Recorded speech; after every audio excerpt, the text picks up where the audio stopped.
Olá, vamos dar continuidade então à segunda parte do curso. Capítulos 2, tanto do livro do Deleuze quanto do livro do Enders, tem os conteúdos que a gente vai ver agora. O que a gente vai trabalhar um pouco é uma formalização maior daquilo que a gente já viu nesses vídeos que eu estou deixando aqui em cima e na descrição, que são os vídeos referentes ao capítulo 11 do Woodridge. O primeiro capítulo que a gente viu, primeiro capítulo não, o primeiro conceito que a gente viu foi o de processo estocástico. O processo estocástico, a intuição acho que imagino que já esteja bem consolidada, mas o que a gente vai trabalhar aqui é um pouquinho mais da formalização.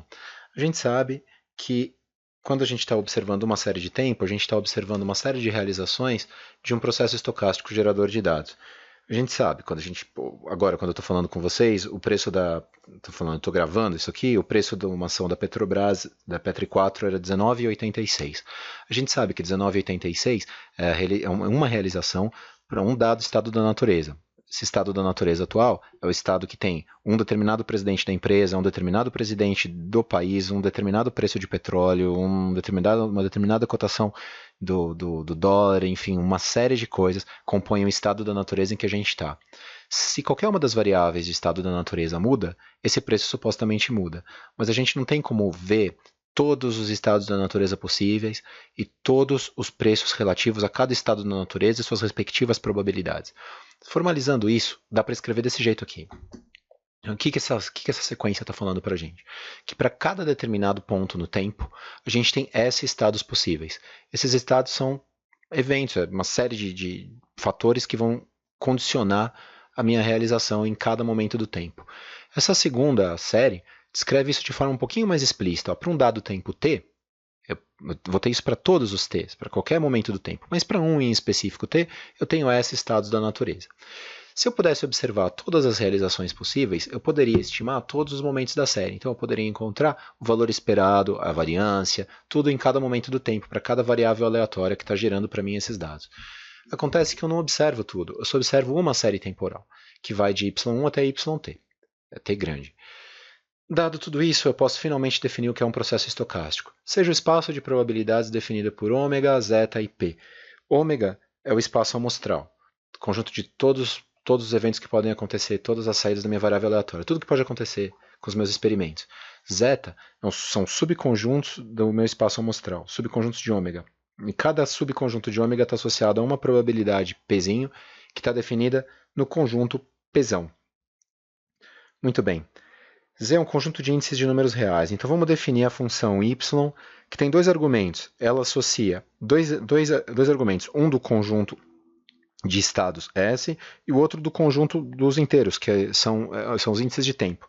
Então a função y é uma variável aleatória que vai associar para mim um evento em um tempo com um número real. É a história da Petrobras. Né? Eu vou pegar um estado da natureza, vou colocar no meu primeiro argumento, que é estado da natureza, sei lá, composto atualmente por um monte de questões macro, microeconômicas, preços de uma série, vetores de preços gigante. Isso é um estado da natureza. Hoje é o tempo. Ele vai me dar um valor, no caso agora, R$19,86. A sequência ordenada, então, de variáveis aleatórias, y para um dado t e todos os estados da natureza possíveis variando, quer dizer, o argumento que varia vai ser o S, né, do conjunto S, e para um dado t fixo, é o que é chamado de processo estocástico. Então, essa é a definição de um processo estocástico. Todos os elementos, aí toda uma sequência de elementos, né, para um t fixo, para vários estados da natureza. Bom, você pode pensar, o que aconteceria se eu deixasse o S fixo e variasse todos os t's? A gente ia ter realizações de um determinado processo. Se eu deixasse todos o S fixo e né, o S pertencente ao conjunto ômega do espaço amostral ômega, cada elemento que eu estou vendo aí em cada momento do tempo vai ser uma realização de um processo. A esperança não condicional, então, ela vai ser dada pela... É isso que eu queria que deixasse claro, né? A esperança, ela não vai depender das informações passadas. Olha só, ela depende dos estados da natureza. Eu teria que olhar para uma determinada variável, né, aleatória em determinado momento do tempo, ver quais valores ela assume de acordo com cada estado da natureza e suas respectivas probabilidades. Nesse caso, eu estou dando a mesma probabilidade para cada evento, eu só estou vendo quantos estados da natureza existem e estou simplesmente somando os valores que eu teria para minha variável em cada estado da natureza, dividindo pelo número de estados da natureza. Se essa for a esperança condicional, eu não estou olhando para o passado, eu não dependo do tempo para encontrar a esperança condicional da minha variável yt. Acontece que se eu tiver, então, t observações, eu deveria ter que calcular t esperanças não condicionais, t variâncias, inclusive caso eu pudesse. Mas não dá para fazer isso, porque eu só tenho t dados. Eu não tenho como calcular t momentos com t dados. Então eu vou precisar de uma restrição ainda mais forte para conseguir calcular os momentos dessa série. E essa restrição chama ergodicidade. Acontece que para eu definir para vocês o que é ergodicidade, eu preciso definir estacionalidade fraca, e para definir o que é estacionalidade fraca, eu preciso definir o que é autocovariância. Autocovariância, falta um co ali. Vamos começar então com autocovariância. A gente sabe a definição de covariância. Isso aqui é covariância. Beleza, esse μt e o μt menos j estão entrando no lugar do valor esperado. Né? O μt é o valor esperado do yt e o μt menos j é o valor esperado do yt menos j. Essa é simplesmente a definição de covariância. E eu estou colocando ali um gama jt, que é a notação que a gente vai usar para covariância entre o yt e o yt menos j. O j representa a defasagem com a qual eu estou correlacionando o meu yt. Bom, se eu quero encontrar isso, supostamente eu deveria ter que olhar para todos os estados da natureza que poderiam acontecer no momento t e no momento t menos j. Se eu estiver pensando de novo em ações, eu gostaria de saber como que ontem está correlacionado com hoje. Se for isso, o meu j é igual a 1. Aí eu vou ver a covariância entre ontem e hoje, vendo o valor esperado de hoje e o valor esperado de ontem. Aí eu vou subtrair, né? O preço da minha ação em cada estado da natureza menos o valor esperado para hoje dessa minha variável e ver como que ele covaria com os valores de ontem, né, subtraídos do valor esperado para ontem, valor esperado esse, em relação aos estados da natureza. A gente já sabe que não dá para ver isso, né? Então, mas tudo bem, essa é a autocovariância. Vamos ver um exemplo mais fácil, que talvez um exemplo talvez facilite. Esse é o exemplo mais simples que tem. Ó. O yt ele é dado simplesmente por uma constante, mas um choque aleatório. Ele não é um R1, ele não é um MA1, ele é a coisa mais fácil que tem. Ele é um μ mais εt. E o εt é independente, identicamente distribuído, distribuição normal, 0 e sigma 2. Qual é a autocovariância disso aí? A definição de autocovariância é essa aqui, né? Temos o nosso γ j. Só que note que o μt e o μt menos j têm uma coisa em especial. O μt, por definição, é o valor esperado de yt. Qual é o valor esperado de yt? Eu olho para o yt ali e aplico o operador valor esperado. O valor esperado da soma é a soma dos valores esperados, vai dar então o valor esperado de μ mais o valor esperado de εt. Só que o valor esperado de μ é μ, porque μ é uma constante. A gente sabe que o valor esperado de uma constante é ela própria. E o valor esperado de εt é zero, porque a gente falou que era zero lá no começo. E id n0 sigma 2. Bom, então, μt é o valor esperado de yt e ele é μ. E μt menos j? μt menos j é o valor esperado de yt menos j, que também é o valor esperado de μ mais o valor esperado de ept menos j. Isso, o valor esperado de μ é μ, e o valor esperado de ept menos j é zero, porque a sequência εt é independente identicamente distribuída a 0 sigma 2. Então, tanto o μt quanto o μt menos j, na verdade, são iguais a μ. Então, vamos substituir isso na nossa definição de covariância, e a gente vai ter essa forma aqui. O valor esperado de yt menos μ multiplicado por yt menos j menos μ.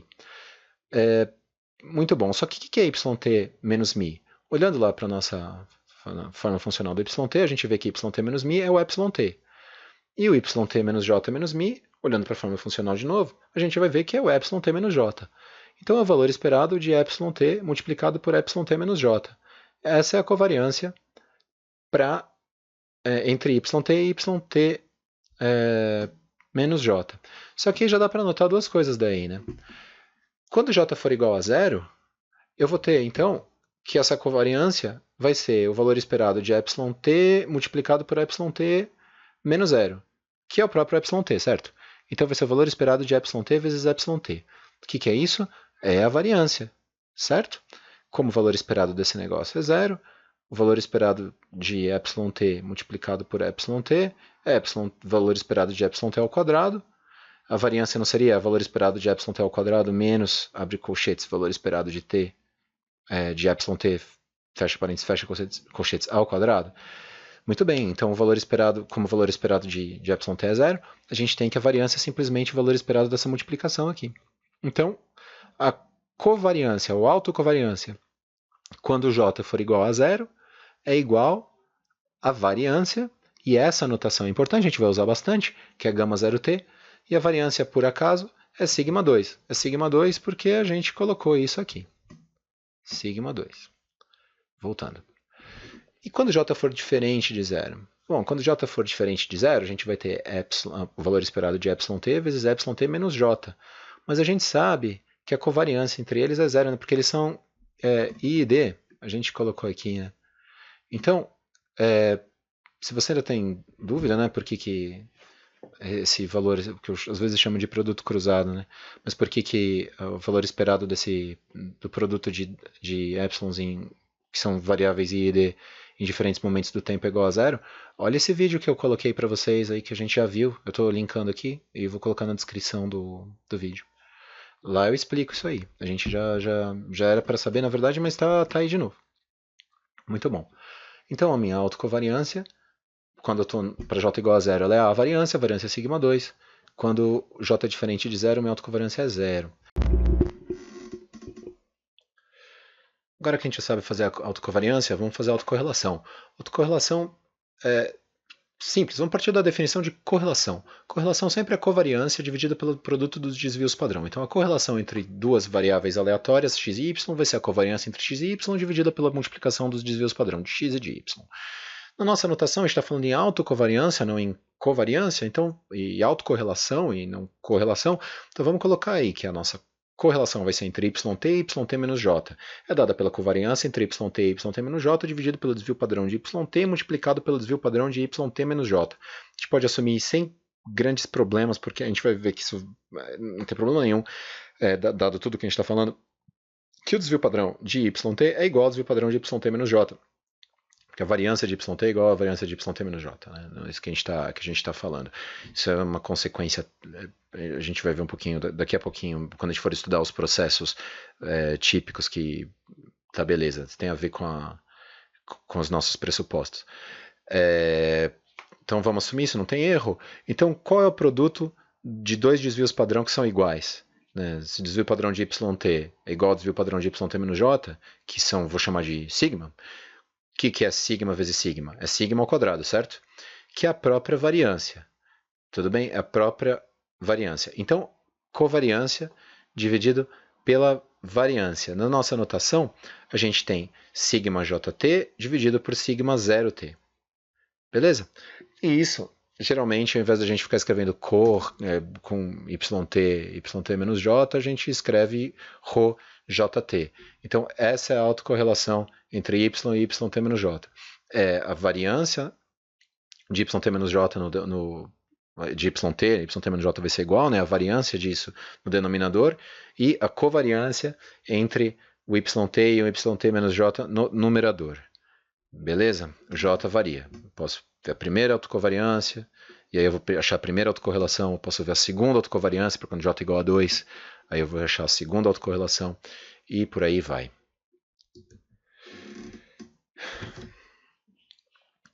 Vamos agora ver estacionariedade. Estacionariedade, aí a gente pode finalmente ir para ergodicidade. A gente já viu estacionariedade nesse vídeo aqui que eu estou deixando em cima e na descrição. É um conceito fundamental. Sem ele a gente não consegue fazer inferência estatística. Vamos ver de novo, a gente fala de novo de processo estritamente estacionário, tudo isso, mas de novo, a gente só precisa de um processo fracamente estacionário, que é a história de covariância estacionário. São sinônimos. Na verdade, o que está dizendo nesse livro é um pouquinho diferente, porque se comparar com a definição do Woodridge, um processo estocástico, né, ou uma série temporal, é colocado aqui como fracamente estacionário ou covariância estacionária, então, nesse caso podia usar... Assim, eles querem dizer a mesma coisa. Caso o segundo momento não centrado seja finito, está em módulo, o valor esperado da minha variável aleatória do yt seja igual a μ para todo t, quer dizer, em cada momento do tempo, eu sempre vou ter o mesmo valor esperado, μ, e a covariância, ou autocovariância, só depende do intervalo que eu estou pegando, né, entre o yt e o yt menos 2, vai ser igual a que eu teria entre o yt mais 4 e o yt mais 2. Quer dizer, o que importa é o intervalo entre eles, não o t inicial. Então a autocovariância só vai depender do intervalo que eu estou considerando entre as minhas variáveis, né? Bom, lá no Udrid, no capítulo 11, a gente tinha visto uma coisa um pouquinho mais forte, que era que ao invés simplesmente da gente ter um segundo momento não centrado finito, ele queria que a variância fosse constante para qualquer y para qualquer yt da minha sequência, né? Beleza, pode ser assim também para a gente. Não vai fazer diferença. A gente, inclusive, na hora de mostrar que um processo é fracamente estacionário, a gente vai usar essa artimanha. Na verdade, a gente até já usou quando a gente fez os exercícios lá do capítulo 11 do Udrid.